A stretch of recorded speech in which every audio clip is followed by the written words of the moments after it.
할렐루야. 예, 반갑습니다.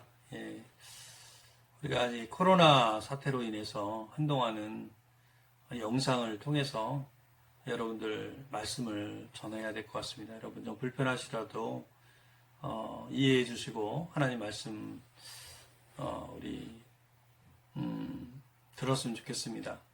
말씀 들을 때 영상이기 때문에 제가 여러분들을 보지 못하고 여러분들도 저는 보지만 그러나 이 말씀 들을 때 하나님 말씀으로 듣고 새기기를 소망합니다. 오늘 말씀은 8장의 23절부터 34절의 말씀 이어서 말씀 전하겠습니다. 사랑이 없다면 이라는 제목으로 하나님 말씀 전할게요. 우리가 지금까지 살펴봤던 대로 예수님은 산상수훈을 마치시고 산에서 내려오셨습니다. 그리고 3명의 사람을 만났어요. 나병 환자, 백부장, 그리고 베드로의 장모를 만났습니다. 그 베드로의 장모를 고치셨던 곳이 어디였어요? 가버나움이었습니다. 예수님의 사역의 대부분은 그 가버나움을 중심으로 사역을 하셨어요. 가버나움에서 사역을 하실 때 사람들이 많이 몰려들었습니다. 베드로의 장모를 고칠 때도 많이 몰려들었어요. 예수님이 갑자기 사람들이 몰려들자 뭐라고 말씀하셨냐면 갈릴리 저기 호수 건너편으로 건너가자 얘기하셨어요. 그래서 그들은 배를 타고 이제 갈릴리 호수 건너편으로 건너가게 됩니다. 근데 가는 도중에 뭐를 만났어요? 오늘 우리가 읽었던 본문의 내용이에요. 폭풍을 만난 거예요. 폭풍을. 여러분 갈릴리 호수는 우리가 잘 아는 것처럼 굉장히 넓은 호수입니다. 가로의 길이가 12km 그리고 세로의 길이가 한 24km 정도 되는 아주 넓은 호수입니다. 실제 가보면 제가 가봤는데 굉장히 넓습니다.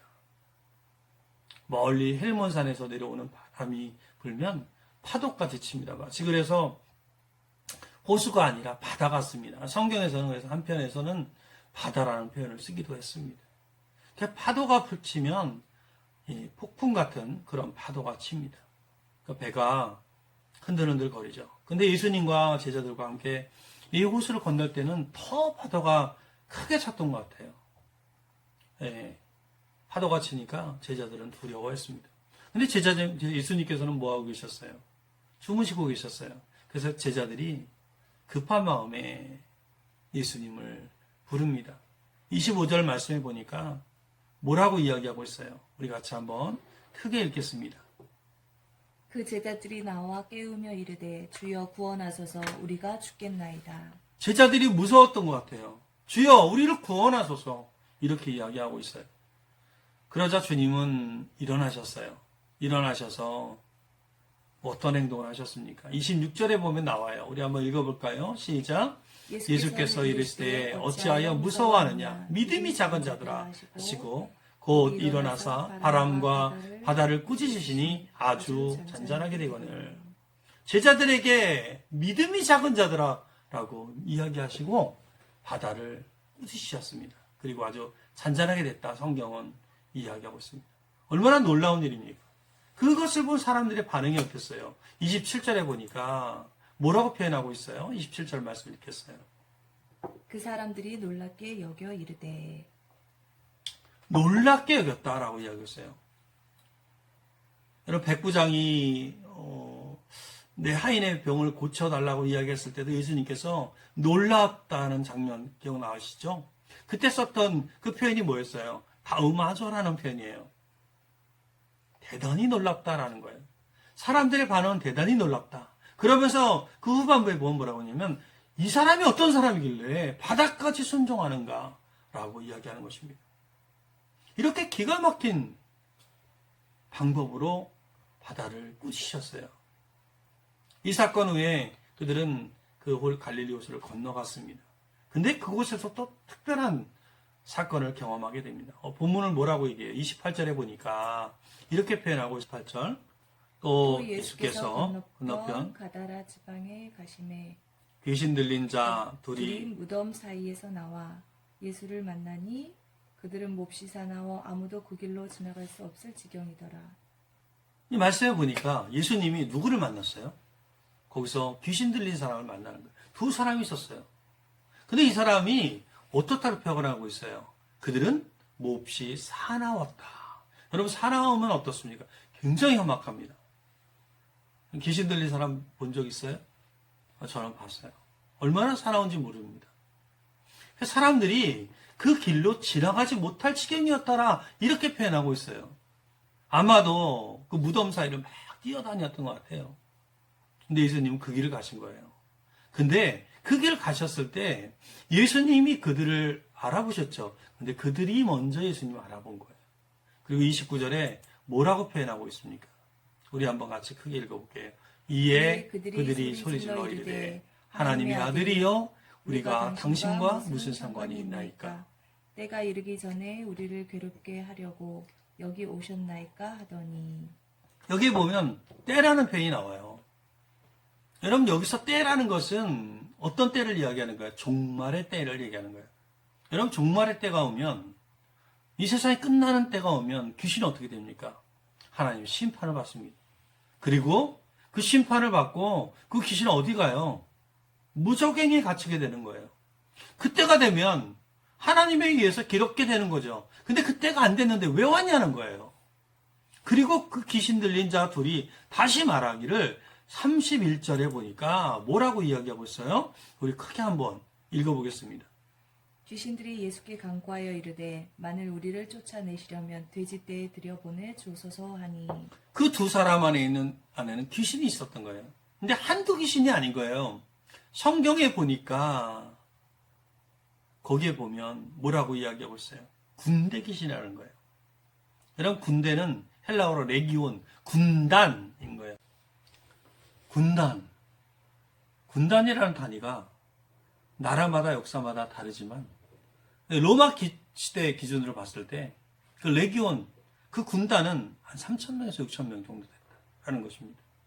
그 어마어마한 귀신들이 한꺼번에 그 두 사람에게 들어가 있었다는 거예요. 예수님은 어떻게 했어요? 그들에게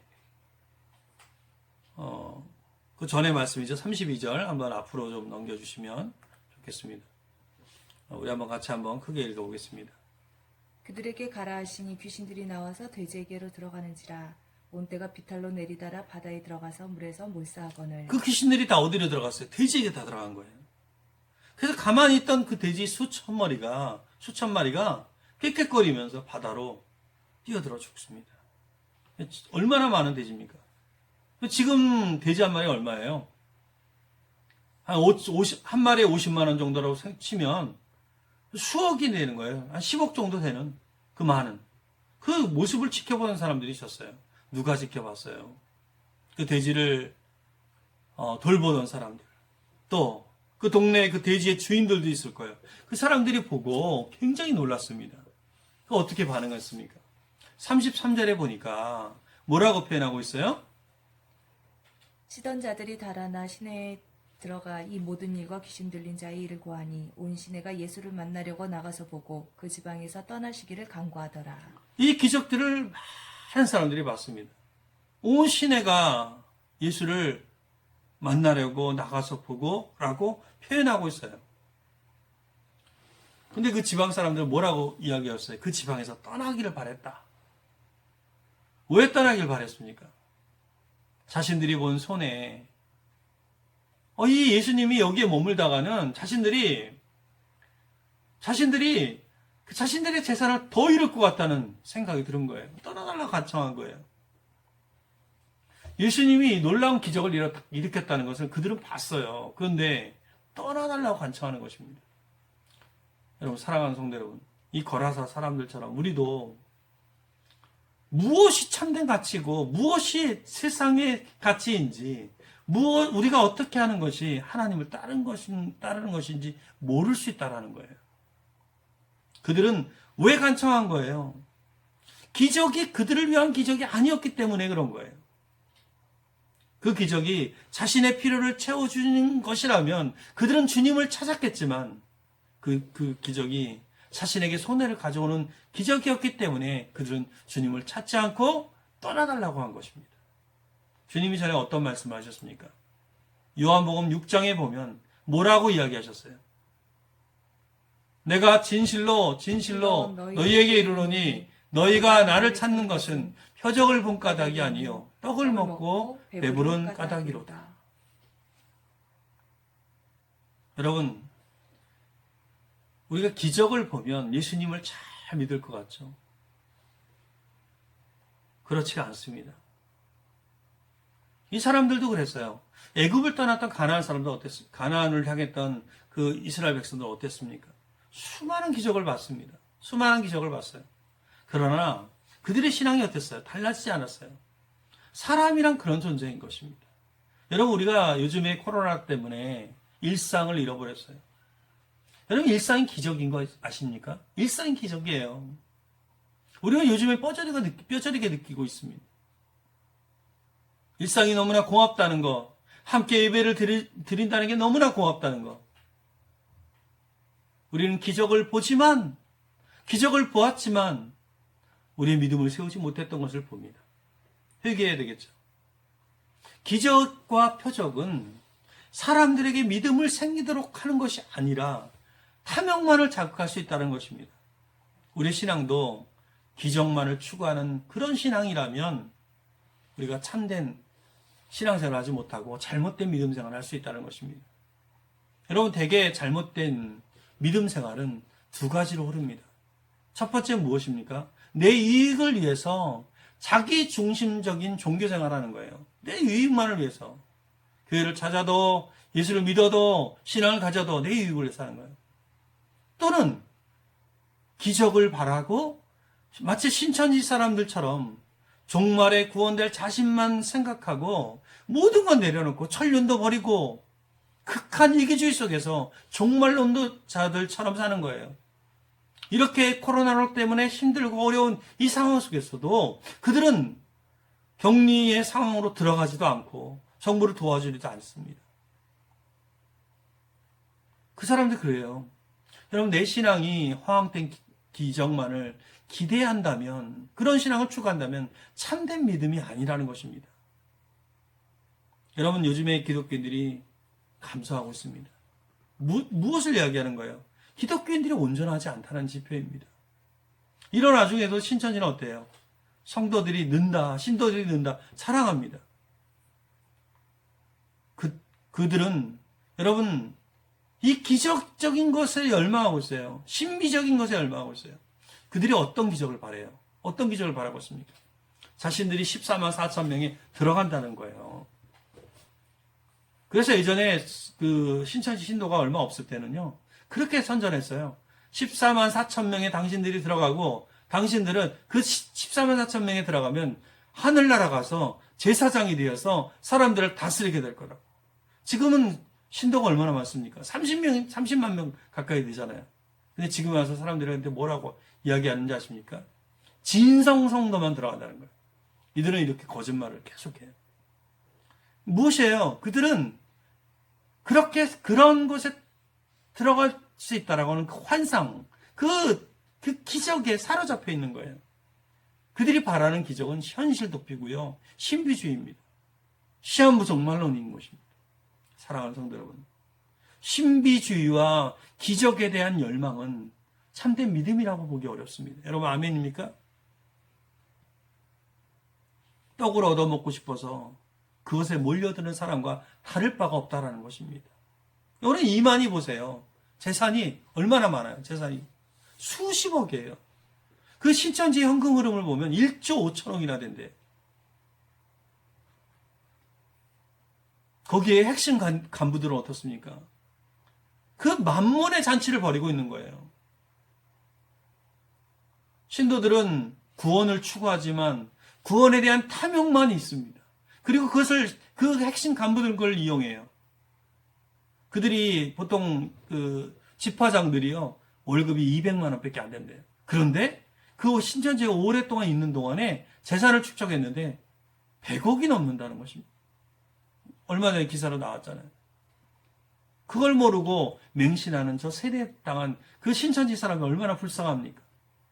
여러분, 그들을 불쌍하게 여기게 돼요. 그들도 속고 있는 거예요. 그럼 오늘 본문의 초점은 무엇입니까? 사실 초점은 군대 귀신이 아니에요.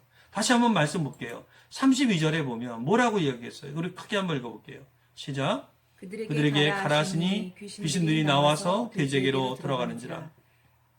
온 떼가 비탈로 내리다라. 바다에 들어가서 물에서 몰사하거늘. 여러분 여기서 뭐가 보이세요? 돼지가 죽었다? 돼지 수천 마리가 죽었다? 돼지 주인은 억울했겠다? 이런 게 보이십니까? 사랑하는 성도 여러분, 주님은 어떠셨어요? 그 2명의 생명을 살리기 위해서 그 수천 마리의 돼지를 대신 죽겠다라는 거예요. 이것이 하나님의 방법입니다. 여러분, 천하보다도 귀한 것이 한 영혼인 거예요. 아멘입니까? 아멘? 그래서 여러분, 한 분 한 분이 귀한 거예요. 그래서 때로 우리의 모습 속에서 신앙적이지 않은 모습을 보거나 느낄 때 저는 누구보다도 마음이 아픕니다. 여러분, 한 영혼이 귀하기 때문입니다.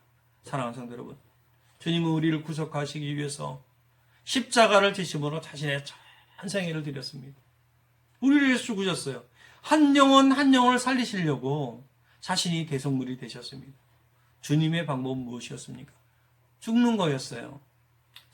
죽기까지 살아가는 것이었습니다.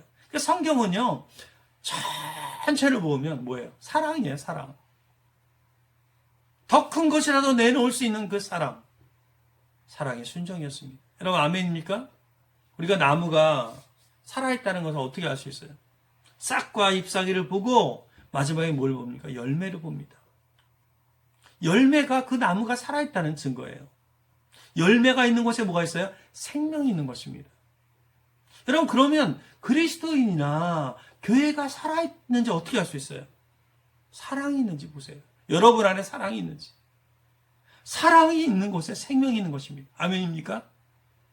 요즘처럼 어려울 때, 그러므로 내가 그 마스크 같은 거 쌓아놓으려고 하지 말고 없는 사람에게 나눠줘야 되는 거예요. 그 사랑이 있어야 돼요.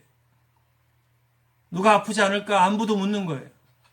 요한일서에 보니까 뭐라고 이야기하고 있어요? 요한일서 3장 14절에 이렇게 이야기하고 있어요. 우리 한번 크게 한번 읽어보겠습니다. 시작. 우리는 형제를 사랑함으로 사망에서 생명으로 옮겨 생명으로 들어간 줄 알거니와 사랑하지 아니하는 자는 사망에 머물러 있느니라. 여러분, 요한의 말처럼 우리가 주님의 사랑이 없다면 우리는 전혀 살아있지 못한 거예요. 형제를 사랑하는 자가 천국 가는 거예요. 뭐라고 표현하고 있어요? 사망에서 생명으로 옮겨 생명으로 들어간 줄을 알거니와 이렇게 표현하고 있어요. 그러므로 사랑하는 사람이 되어야 됩니다. 우리가 사랑이 없다면 여전히 사망에 머물러 있는 거예요. 우리의 신앙이 죽어 있는 거예요. 구원받지 못하는 거예요. 그러므로 우리가 어떻게 살아야 합니까? 주님의 참된 제자가 돼서 사랑의 순종의 삶을 드려야 되는 거예요. 그걸 모른다면 그것을 깨닫기 위해 말씀을 봐야 되고 기도해야 되고 하나님의 음성을 들어야 돼요. 아멘입니까? 우리는 계속 공급받아야 돼요. 여러분, 선풍기를 틀면 선풍기가 코드를 가지고 꽂질 않으면 전기는 들어오질 않는 거예요. 우리는요, 그 가치를, 우리가 하나님 나라의 가치를 알고 있어도 그것을 선택할 힘도 없고 능력도 없는 사람들입니다. 매일 우리는 갈등하지 않습니까? 내가 가진 것, 내 유익, 감정, 좋아하는 것, 편안함, 미워하는 마음, 이런 것들 가지고 갈등하지 않습니까? 그 포기하고 거룩함으로 나아가고 하나님 앞으로 향해 나아가는 것, 그게 내 힘으로 할 수가 없어요. 하나님 앞으로 나아가는 것은 내 안에 없다라는 거예요. 오직 누가 공급해줘야 돼요? 하나님이 공급해줘야 돼요. 아멘입니까? 엊그제 우리 딸하고 산에 올라갔어요. 올라가는데 만만치가 않더라고요. 저나 우리 딸이나 그랬습니다. 여러분, 사람이 평지를 걸을 때는요, 자신이 얼마나 나약한지 몰라요. 하지만 요즘같이 산에 오를 때, 요즘같이 우리가 산에 올라가는 것처럼 느낄 때 절벽 앞에서 깨닫게 되는 거예요. 우리가 얼마나 나약한지, 우리가 얼마나 하나님이 필요한 존재인지. 사랑하는 성도 여러분, 끝까지 포기하지 말고 우리 생명의 길을 갑시다. 여러분, 아멘입니까? 거라사 사람들은 포기했고 광야 이스라엘 백성들은 실패했지만 주님은 우리를 포기하지 않으세요. 우리가 계속해서 그 바른 길을 갈 수 있도록, 나아갈 수 있도록 도우실 것입니다. 아멘입니까? 주님이 우리를 포기하지 않으신 것처럼 우리도 이 고난의 시기에 서로를 하나님의 방법으로 사랑하고 섬기고 아끼고 세상 속에서 빛으로 소금으로 살아내기를 주님의 이름으로 간절히 축원드립니다. 기도하겠습니다.